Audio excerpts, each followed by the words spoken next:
영어에는 17만 개의 단어가 있습니다. 그 방대한 언어로 인류는 사랑도, 증오도, 그리움도 표현해왔습니다. 그런데 2024년 초 세계 최고의 인공지능 GPT가 멈춰선 단어가 있었습니다.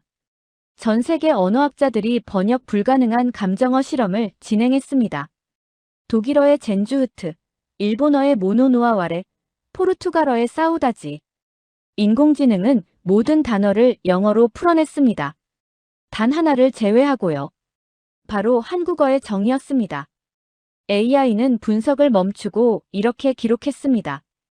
이것은 감정도 아니고 논리도 아니다. 관계와 시간, 기억이 뒤엉킨 개념이다. 번역 불가. 17만 개의 단어로도 담지 못한 감정. 도대체 정의란 무엇이길래 세계 최고의 기계도 번역하지 못했을까요? 그리고 왜 50년 넘게 옆집에서 장사한 할머니는 그 감정을 단 한마디로 말할 수 있었을까요? 감동 소식통에서만 들을 수 있는 AI도 포기한 한국어의 비밀.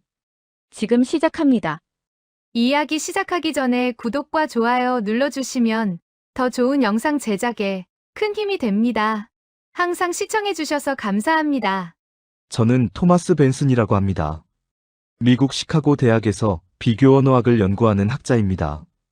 저는 지난 15년간 전 세계의 번역 불가능한 단어를 추적해왔습니다.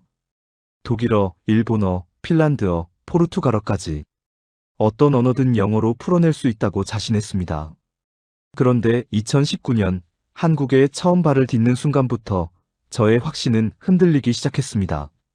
서울 종로의 한 골목이었습니다. 낡은 간판 아래 작은 문방구가 있었습니다. 그 가게 앞을 지나가는데 백발의 할머니 한 분이 가게 문을 열고 나오셨습니다. 그리고 건너편 철물점 할아버지에게 손을 흔드셨죠. 할아버지도 웃으며 손을 흔들었습니다. 저는 통역사에게 물었습니다. 저 두 분이 가족이냐고요. 통역사는 고개를 저었습니다. 그냥 50년 넘게 옆집에서 장사한 사이라고요. 50년이라는 시간이 머릿속에서 맴돌았습니다. 저는 그 문방구에 들어갔습니다. 할머니는 외국인인 저를 보고도 전혀 경계하지 않으셨습니다. 오히려 따뜻한 보리차를 한 잔 건네주셨죠. 저는 서툰 한국어로 여쭤봤습니다. 옆집 할아버지와 친하시냐고요. 할머니의 대답은 이랬습니다. 친하다고 해야 하나. 정이 들었지시. 정이 들었다. 저는 그 말을 수첩에 적었습니다. 그리고 통역사에게 영어로 뭐냐고 물었습니다. 통역사는 한참을 고민하더니 이렇게 말했습니다. 딱 맞는 영어가 없다고요. 저는 그날부터 정이라는 단어를 쫓기 시작했습니다. 할머니는 제게 이 골목의 역사를 들려주셨습니다. 1970년대 이 골목에는 12개의 가게가 있었다고 합니다. 쌀가게, 이발소, 양장점, 시계방, 그리고 할머니의 문방구까지. 모두가 서로의 이름을 알았고 서로의 자식 이름도 알았습니다. 세월이 흐르면서 가게들은 하나둘 문을 닫았습니다. 쌀가게 주인은 돌아가셨고 이발소는 아들이 물려받았다가 결국 접었습니다. 양장점 아주머니는 시골로 내려가셨죠. 할머니는 그때마다 눈물을 흘리셨다고 합니다. 저는 물었습니다. 왜 우셨냐고요? 할머니는 잠시 창밖을 바라보시더니 말씀하셨습니다. 슬퍼서 운 게 아니야. 정이 떨어져 나가는 것 같아서 그랬어. 정이 떨어져 나간다. 저는 또다시 수첩에 적었습니다. 이건 단순한 이별의 슬픔이 아니었습니다. 할머니가 느끼신 건 관계의 상실도, 외로움도, 그리움도 아닌 무언가였습니다. 그 모든 것이 섞여 있으면서도 어느 하나로 규정할 수 없는 감정이었습니다. 저녁 무렵 초등학생 2명이 가게 앞을 지나갔습니다.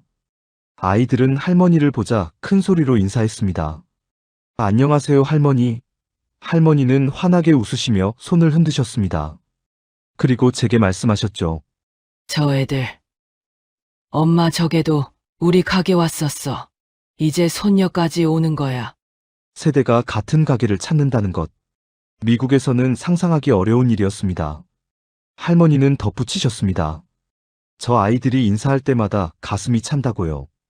반갑다고만 하기엔 부족하고 고맙다고 하기엔 어색한 그 감정. 할머니는 그것도 정이라고 부르셨습니다. 저는 깨달았습니다. 정은 기쁨도 슬픔도 그리움도 아닌데 그 모든 것을 품고 있었습니다. 정은 단일한 감정이 아니라 시간이 만들어낸 감정의 지층이었습니다. 그날 밤 저는 호텔로 돌아와 논문 초고를 펼쳤습니다. 그리고 첫 문장을 이렇게 썼습니다. 한국어에는 번역할 수 없는 단어가 있다. 그 단어는 정이다. 저의 한국 연구는 그렇게 시작됐습니다. 그리고 그 여정은 제가 예상했던 것보다 훨씬 깊고 훨씬 오래 걸리게 됩니다. 저는 한국에 머무르며 정의 정체를 파헤치기 시작했습니다. 처음에는 단순하게 생각했습니다. 정은 아마도 애정의 일종일 거라고요. 영어의 어펙션이나 판드너스 정도로 번역할 수 있을 거라 짐작했습니다. 하지만 한국인들과 대화를 나눌수록 저의 가설은 무너져 내렸습니다. 서울대학교 국어국문학과의 한 교수님을 찾아갔습니다. 저는 단도직입적으로 여쭤봤습니다. 정이 정확히 무엇이냐고요? 교수님은 웃으시며 말씀하셨습니다. 정을 정의하려는 순간 정은 사라집니다. 저는 당혹스러웠습니다. 학문적으로 정의할 수 없는 감정이 어떻게 존재할 수 있단 말입니까? 교수님은 칠판에 여러 단어를 적으셨습니다. 사랑, 우정, 연민, 그리움, 익숙함, 미련. 그리고 그 단어들을 모두 동그라미로 감싸셨습니다. 정은 이 모든 것이 조금씩 섞여 있는 단어라고 하셨습니다. 하지만 이 중 어느 하나만으로는 정을 설명할 수 없다고요. 사랑이라 부르기엔 덜 뜨겁고, 우정이라 부르기엔 더 끈끈하며, 연민이라 부르기엔 더 평등하고, 그리움이라 부르기엔 현재에도 존재하는 감정이라고 하셨습니다. 저는 연구 방향을 바꿨습니다. 정을 정의하는 대신 정이 쓰이는 상황을 수집하기로 했습니다. 한 달간 서울 곳곳을 다니며 사람들에게 물었습니다. 당신이 가장 최근에 정이라는 단어를 쓴 게 언제냐고요? 대답은 놀라울 정도로 다양했습니다.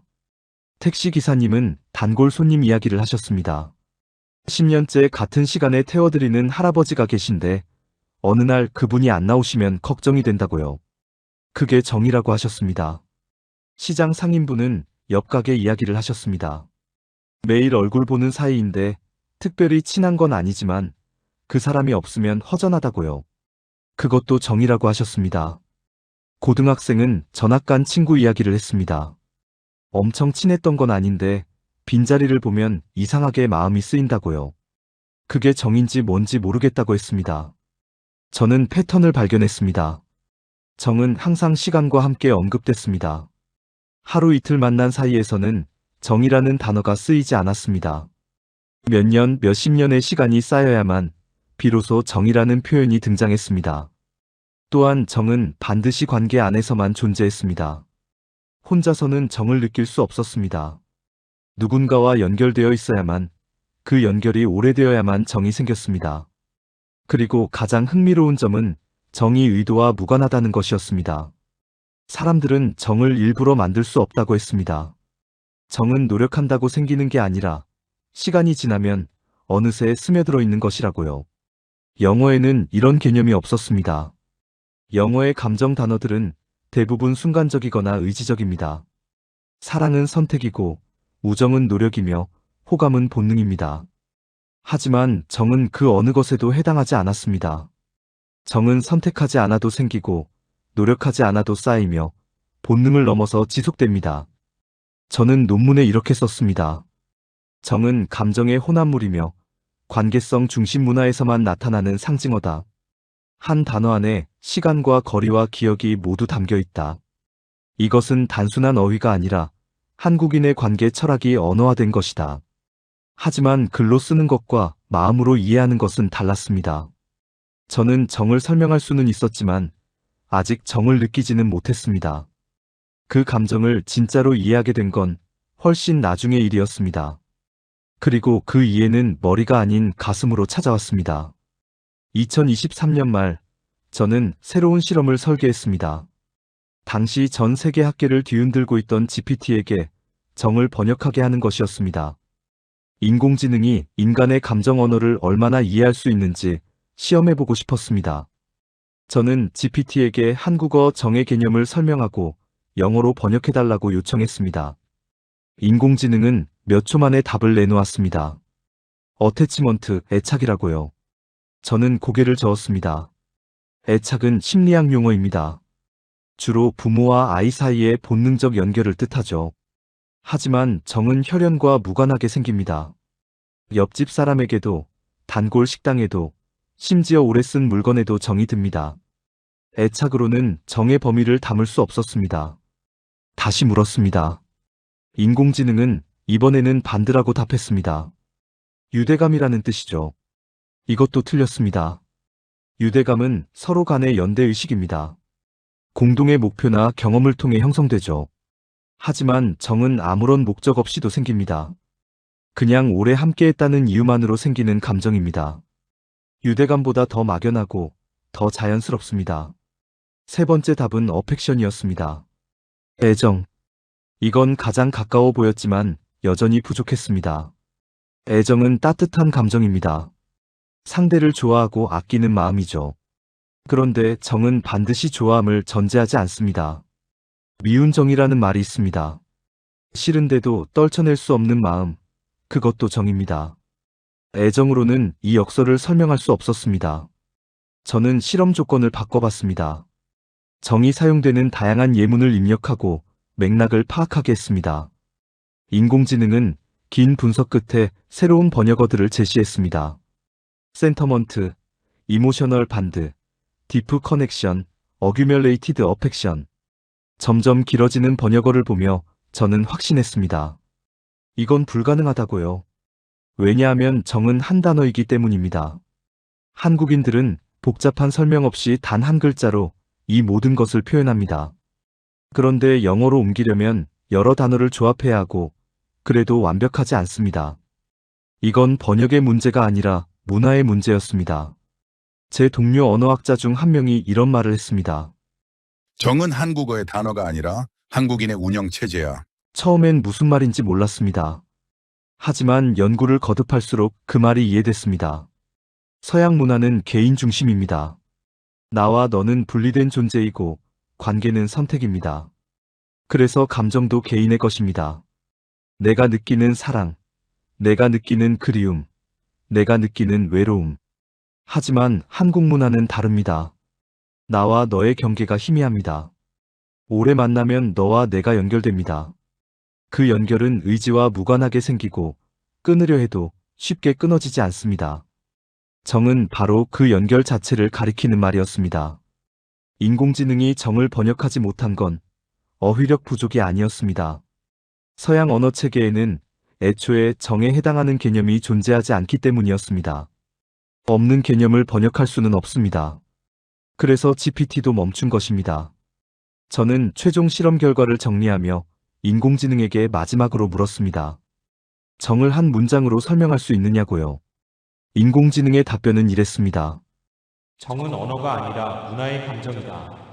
번역 불가. 기계조차 인정한 한국어의 고유성. 저는 그 답변을 논문의 마지막 장에 인용했습니다. 논문을 쓰면서도 저는 계속 종로 골목을 찾았습니다. 문방구 할머니와 대화를 나누는 것이 연구의 일부가 됐습니다. 아니, 솔직히 말하면 연구를 핑계로 할머니를 만나러 간 것에 가까웠습니다. 그때는 몰랐지만 저도 모르게 그 골목에 무언가가 쌓이고 있었던 겁니다. 어느 가을날이었습니다. 할머니는 가게 앞에 낡은 의자를 꺼내놓고 앉아 계셨습니다. 평소보다 표정이 어두워 보였습니다. 저는 조심스럽게 여쭤봤습니다. 무슨 일 있으시냐고요? 할머니는 한참을 말씀하지 않으셨습니다.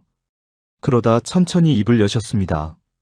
건너편 철물점 할아버지가 병원에 입원하셨다고요.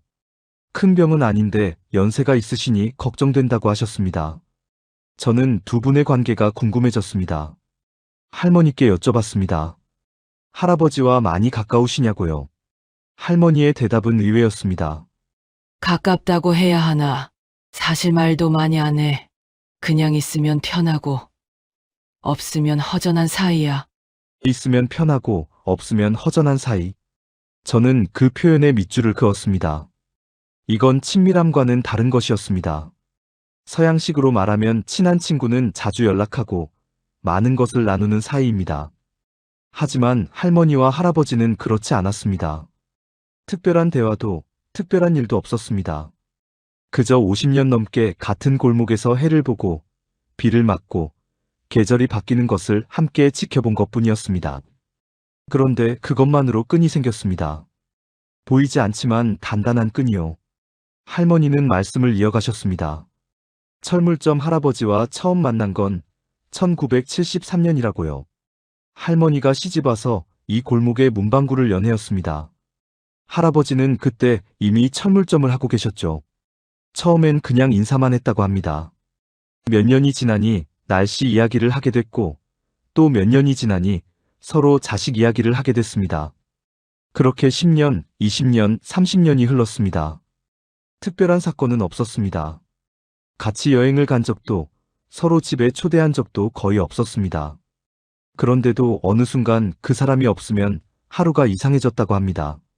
아침에 철물점 문 여는 소리가 안 들리면 불안하고, 저녁에 불 끄는 걸 못 보면 신경이 쓰인다고요. 할머니는 그걸 이렇게 표현하셨습니다. 정이 들어버렸어. 들어버렸다는 표현이 인상적이었습니다. 마치 원치 않았는데 스며든 것처럼요. 저는 여쭤봤습니다. 정이 드는 걸 막을 수 있느냐고요. 할머니는 고개를 저으셨습니다. 못 막아. 정은 내가 만드는 게 아니야. 시간이 만드는 거야. 시간이 만드는 감정. 저는 그 말이 정의 본질에 가장 가깝다고 느꼈습니다. 서양의 감정 단어들은 대부분 현재 시제입니다. 사랑한다, 그립다, 좋아한다. 지금 이 순간 느끼는 것을 표현합니다. 하지만 정은 다릅니다. 정은 과거와 현재가 뒤섞인 감정입니다. 함께한 시간의 무게, 쌓인 습관의 흔적, 말없이 주고받은 마음의 총합. 그것이 한데 엉겨서 정이 됩니다. 그래서 정은 쉽게 생기지 않습니다. 시간이 필요합니다. 하지만 한번 생기면 쉽게 사라지지도 않습니다. 시간이 만든 것은 시간이 아니면 지울 수 없으니까요. 할머니는 마지막으로 이렇게 말씀하셨습니다. 정 들었다는 말은 사랑한다 보다 무거워. 같이 살아낸 시간이 들어있으니까. 저는 그 말을 가슴에 새겼습니다. 정은 감정이 아니라 역사였습니다. 두 사람이 함께 통과한 시간의 기록이었습니다. 저는 연구를 확장하기로 했습니다. 한국인이 아닌 외국인들은 정을 어떻게 경험할까? 그들도 정을 느낄 수 있을까? 아니면 정은 한국인만의 전유물일까? 이 질문에 답하기 위해 저는 서울에 거주하는 외국인 유학생들을 인터뷰하기 시작했습니다. 연세대학교 한국어학당에서 첫 인터뷰 대상자를 만났습니다. 독일에서 온 마르쿠스라는 청년이었습니다. 그는 한국에서 3년간 유학 생활을 마치고 곧 귀국을 앞두고 있었습니다. 마르쿠스에게 물었습니다. 한국에서 가장 인상 깊었던 것이 무엇이냐고요. 그는 한참을 생각하더니 뜻밖의 대답을 했습니다. K-팝도 한식도 빠른 인터넷도 아니었습니다. 그가 말한 것은 하숙집 아주머니의 밥상이었습니다. 마르쿠스는 신촌의 작은 하숙집에서 3년을 살았습니다. 하숙집 아주머니는 매일 아침 밥을 차려주셨습니다. 처음에는 그냥 서비스라고 생각했다고 합니다. 독일에서는 집주인과 세입자가 그렇게 가까워지지 않으니까요. 그런데 시간이 지나면서 이상한 일이 벌어졌습니다. 아주머니는 마르쿠스가 좋아하는 반찬을 기억하셨습니다. 시험 기간에는 일부러 든든한 음식을 해주셨습니다. 아프면 죽을 끓여다 방문 앞에 놓아두셨습니다. 마르쿠스가 부탁한 적은 한 번도 없었습니다. 어느 날 마르쿠스가 아주머니께 여쭤봤습니다. 왜 이렇게까지 해주시느냐고요? 아주머니의 대답은 간단했습니다. 3년이나 같이 살았는데 정이 안 들겠니? 마르쿠스는 그 말을 듣고 사전을 찾았다고 합니다. 정. 영어로는 번역이 안 됐습니다. 그래서 한국인 친구에게 물었더니 친구도 설명하지 못했습니다. 그냥 느끼는 거라고만 했다고요. 귀국을 앞둔 마르쿠스의 표정은 복잡했습니다. 그는 이렇게 말했습니다. 처음엔 정이 뭔지 몰랐습니다. 근데 지금은 그 밥상이 그립고 옆방 형이 보고 싶고 하숙집 앞 강아지가 생각납니다. 저는 물었습니다. 그게 정인 것 같으냐고요. 마르쿠스는 고개를 끄덕였습니다. 자기도 정이 들어버린 것 같다고요. 흥미로운 점은 마르쿠스가 정을 배웠다고 표현하지 않았다는 것입니다. 그는 정이 들었다고 말했습니다. 한국어를 제대로 배운 것이죠. 정은 의지로 만드는 것이 아니라 시간이 스며들게 하는 것이라는 걸 체득한 겁니다. 저는 더 많은 유학생들을 인터뷰했습니다. 프랑스에서 온 학생은 자취방 옆집 할아버지 이야기를 했습니다. 한 번도 대화한 적 없는데 매일 아침 마주치다 보니 이제는 그분이 안 보이면 걱정된다고요. 베트남에서 온 학생은 학교 앞 분식집 사장님 이야기를 했습니다. 늘 서비스로 만두 하나를 더 넣어주셨는데 졸업하면 그게 가장 그리울 것 같다고요. 패턴이 보였습니다. 정은 국적과 무관했습니다. 누구든 한국에서 충분한 시간을 보내면 정을 경험하게 됐습니다. 정은 한국인의 유전자에 새겨진 것이 아니었습니다. 정은 한국이라는 관계 문화 안에서 자연스럽게 형성되는 것이었습니다. 다만 차이가 있었습니다. 한국인들은 정을 당연하게 여겼습니다. 하지만 외국인들은 정을 발견했습니다. 그리고 그 발견의 순간 대부분 같은 말을 했습니다. 이런 감정은 우리나라에는 없다고요. 정은 한국어의 단어이지만 한국만의 감정은 아니었습니다. 정은 인간이라면 누구나 느낄 수 있는 보편적 감정이었습니다. 다만 그 감정에 이름을 붙인 건 한국어뿐이었습니다. 연구가 깊어질수록 저는 동료학자들에게 자문을 구했습니다. 세계 각국의 감정 언어 전문가들에게 한국어 정에 대한 의견을 물었습니다. 반응은 하나같이 비슷했습니다. 흥미롭다는 것, 그리고 자국 언어에는 대응어가 없다는 것이었습니다. 하버드 대학의 감정심리학자는 이렇게 답했습니다. 영어에는 시간의 축적이 내포된 감정 단어가 없다고요. 영어의 감정어는 대부분 현재 상태를 묘사합니다. 그런데 정은 과거와 현재가 동시에 녹아 있어서 영어 체계로는 포착이 안 된다고 했습니다. 옥스퍼드 대학의 언어 철학자는 더 근본적인 지적을 했습니다. 서양 언어는 감정을 개인의 내면 상태로 봅니다. 하지만 정은 관계 속에서만 존재하는 감정입니다.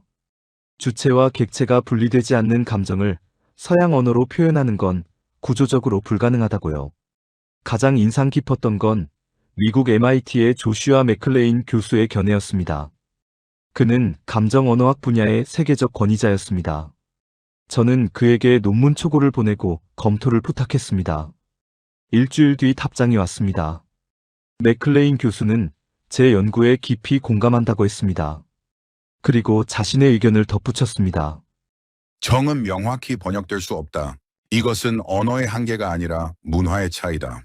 정은 삶 안에서만 이해되는 감정이다. 삶 안에서만 이해되는 감정. 저는 그 표현에 깊이 동의했습니다. 정은 사전으로 배울 수 없습니다. 문법으로 익힐 수도 없습니다. 오직 한국 사회 안에서 시간을 보내고 관계를 맺고 그 관계가 쌓여갈 때만 비로소 이해되는 감정입니다. 저는 연구 결과를 국제학회에서 발표했습니다. 청중의 반응은 예상 밖이었습니다. 많은 학자들이 자국에도 비슷한 개념이 있지 않느냐고 질문했습니다. 일본의 길이, 중국의 런칭, 아랍의 타하루프 같은 것들이요. 저는 차이를 설명했습니다. 길이는 의무감에 가깝습니다.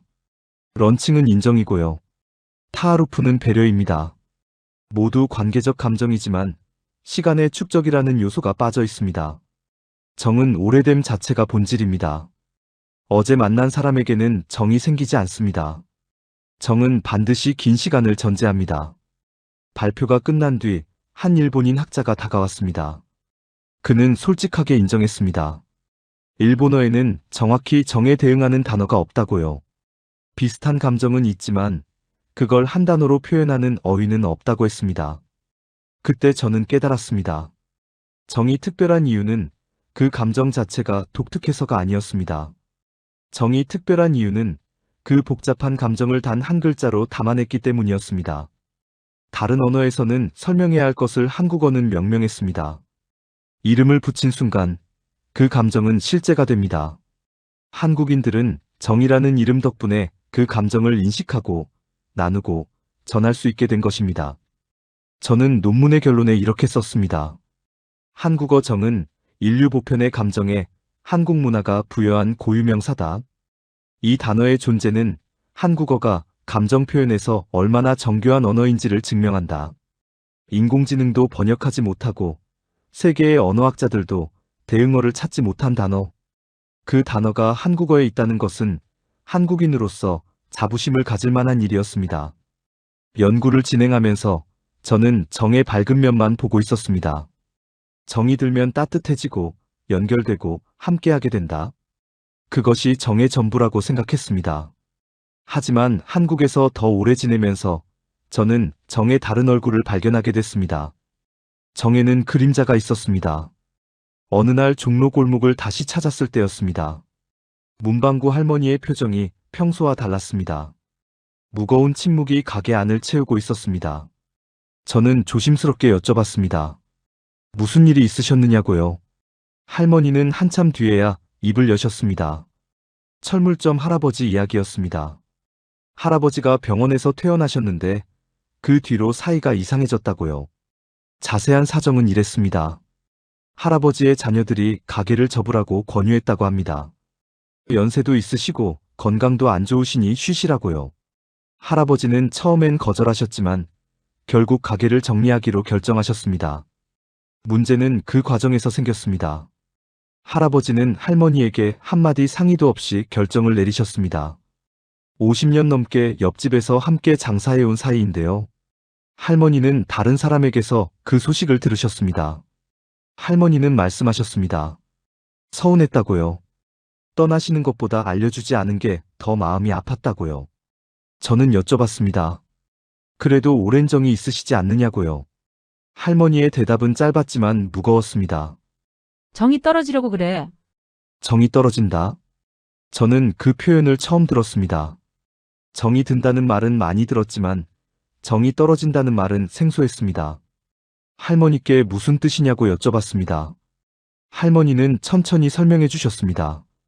정이 떨어지는 건 단순히 마음이 식는 게 아니라고요. 그건 함께한 시간을 지우는 것과 같다고 하셨습니다. 50년의 기억이 의미 없어지는 것. 그래서 정이 떨어졌다는 말은 미워한다는 말보다 더 무섭다고요. 저는 그 말의 무게를 이해하는데 시간이 걸렸습니다. 서양 문화에서 관계의 끝은 대개 감정의 소멸입니다. 사랑이 식으면 헤어지고 우정이 끝나면 멀어집니다. 감정이 없어지면 관계도 없어집니다. 단순한 구조입니다. 하지만 정은 다릅니다. 정은 감정만이 아니라 시간이 쌓인 것입니다. 그래서 정이 떨어지면 감정만 사라지는 게 아닙니다. 함께한 세월의 의미가 사라집니다. 과거가 무효화되는 것입니다. 그래서 정은 사랑보다 오래 남고 미움보다 늦게 떠납니다. 정은 쉽게 생기지 않지만 한번 생기면 쉽게 없어지지도 않습니다. 웬만한 갈등으로는 정이 떨어지지 않습니다. 오히려 갈등을 겪으면서도 정이 유지되는 경우가 많습니다. 미운 정이라는 말이 괜히 있는 게 아닙니다. 하지만 정이 정말로 떨어지는 순간이 있습니다. 그건 배신당했다고 느낄 때입니다. 함께한 시간을 무시당했다고 느낄 때입니다. 할머니가 느끼신 게 바로 그것이었습니다. 50년의 세월이 한마디 알림의 가치도 없었다는 상실감. 저는 논문에 이렇게 썼습니다. 정은 소중해서 무서운 감정이다.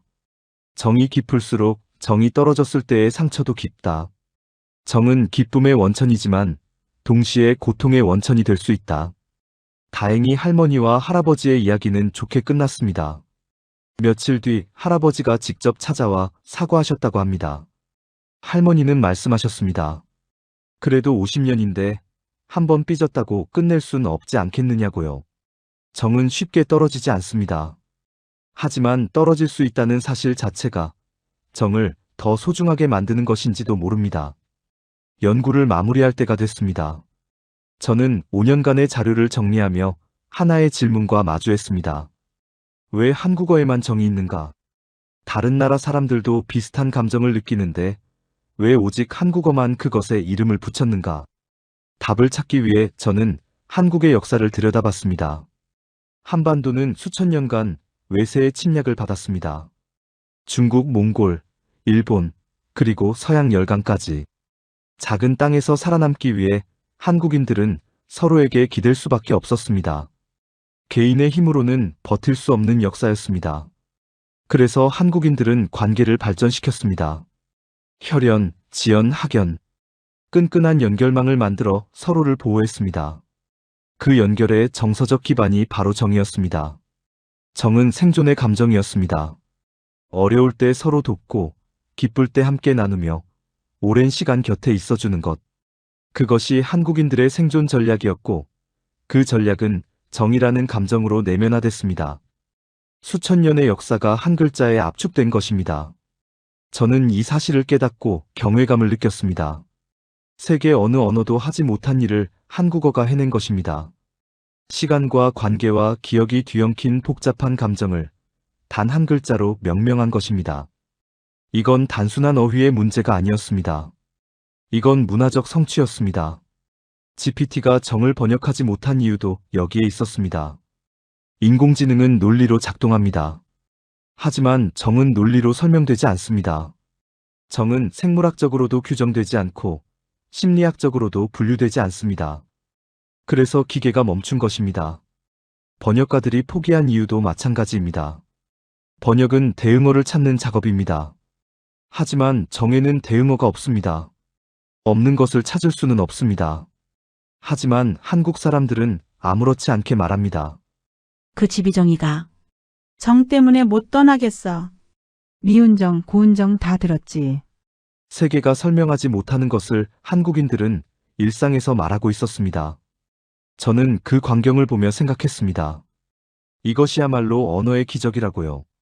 저는 논문 발표장에서 이렇게 선언했습니다. 한국어 정은 인류가 보편적으로 경험하지만 이름 붙이지 못한 감정에 한국 문화가 부여한 세계 유일의 고유명사입니다. 청중석이 술렁였습니다. 여러 학자들이 고개를 끄덕였습니다. 반론은 없었습니다. 발표가 끝난 뒤 한 기자가 다가와 물었습니다.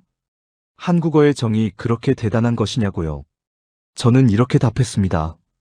영어에는 약 17만 개의 단어가 있습니다. 그 많은 단어로도 표현 못하는 감정을 한국어는 한 글자로 담았습니다.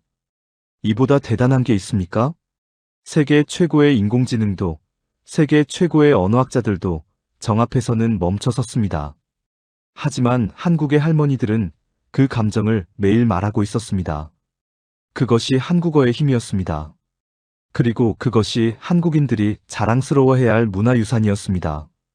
저는 한국을 처음 방문했을 때 정이 뭔지 몰랐습니다. 하지만 5년이 지난 지금 저는 압니다. 정은 한국어만 가진 감정의 설계도입니다. 한국을 떠나기 전 저는 마지막으로 종로 골목을 찾았습니다. 5년 전 처음 발을 디뎠던 그 골목이었습니다. 많은 것이 변해 있었습니다. 몇몇 가게는 문을 닫았고 새로운 가게가 들어섰습니다. 하지만 문방구는 여전히 그 자리를 지키고 있었습니다. 할머니는 변함없이 가게 앞에 앉아 계셨습니다. 저를 보시더니 환하게 웃으셨습니다. 마치 어제도 만난 사람처럼요. 저는 인사를 드렸습니다. 이제 미국으로 돌아간다고요. 할머니는 아쉬운 표정을 지으셨습니다. 그리고 말씀하셨습니다. 그래도 정 들었는데 가끔 연락해. 정이 들었다. 할머니가 저에게 그 말을 해주셨습니다. 저는 가슴이 뜨거워지는 것을 느꼈습니다. 5년 전에는 이해하지 못했던 그 말이 이제는 온몸으로 느껴졌습니다. 저도 할머니께 정이 들어 있었습니다. 매주 찾아가 보리차를 마시고 골목 이야기를 듣고 함께 해를 보던 시간들. 그 시간이 쌓여서 끈이 됐습니다. 보이지 않지만 분명히 존재하는 끈이요. 저는 마지막으로 할머니께 여쭤봤습니다. 정이 무엇인지 한 문장으로 말씀해 주실 수 있으시냐고요. 할머니는 잠시 생각하시더니 대답하셨습니다. 정은 말이 아니야. 사람 사이의 시간이야. 사람 사이의 시간. 저는 그 말을 수첩에 적었습니다. 5년간의 연구를 가장 완벽하게 요약하는 문장이었습니다. 정은 정이 될 수 없습니다. 번역될 수도 없습니다. 정은 오직 시간을 통해서만 형성되고 관계를 통해서만 존재합니다. 그래서 정을 설명하려면 말이 아니라 삶이 필요합니다. 저는 공항으로 향하는 택시 안에서 창밖을 바라봤습니다. 서울의 풍경이 스쳐 지나갔습니다. 처음 왔을 때는 낯설기만 했던 도시가 이제는 정이 든 곳이 되어 있었습니다. 하숙집 아주머니의 밥상이 떠올랐습니다. 학교 앞 분식집 사장님의 웃음이 떠올랐습니다. 문방구 할머니의 보리차가 떠올랐습니다. 그 모든 것이 그리웠습니다. 저는 깨달았습니다. 저도 어느새 정을 배운 게 아니라 정이 들어버렸다는 것을요. 비행기가 이륙했습니다. 한반도가 점점 작아졌습니다. 저는 창문에 이마를 대고 생각했습니다. 정은 한국어의 상징이지만 동시에 인간 보편의 진실이기도 하다고요. 우리는 모두 연결되기를 원합니다. 오래 함께하기를 원합니다. 시간이 쌓이면 마음도 쌓이기를 원합니다. 한국어는 그 원함에 이름을 붙여줬습니다. 정이라는 이름을요. 그래서 정은 한국의 자산입니다. 한국인들이 수천 년간 관계를 쌓아오며 발견하고 이름 붙이고 전해온 감정의 유산입니다. 저는 이 연구를 통해 한국어의 깊이를 알게 됐습니다. 그리고 한국인들의 마음이 얼마나 따뜻한지도 알게 됐습니다. 시청자 여러분, 여러분의 인생에서 가장 정이 들었던 사람은 누구인가요? 오래 함께한 가족일 수도 있습니다.